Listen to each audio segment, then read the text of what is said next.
Welcome to our channel. Today we how to set up Google Tag Manager for tracking events in no-code builds, detailed guide step by step clearly. First, navigate to the Google Tag Manager website.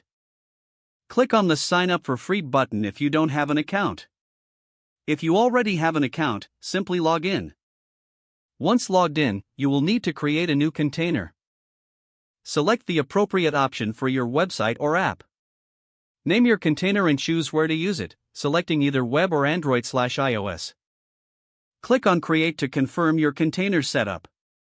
You will be prompted to read and accept the terms of service.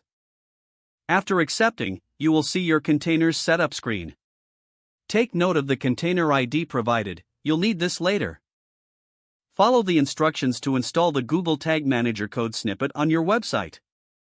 The first code snippet goes in the head section of your HTML. The second code snippet should be placed in the body section. Once you've added the code snippets, go back to Google Tag Manager. Now, click on Triggers from the left sidebar. Click the New button to create a new trigger for tracking events. Name your trigger based on the event you wish to track. Choose the type of trigger, such as click or page view, depending on your needs. Configure the trigger settings to suit your tracking requirements. For example, if you're tracking clicks, specify whether to track all clicks or just some clicks. Define the parameters that signify the clicks you want to capture.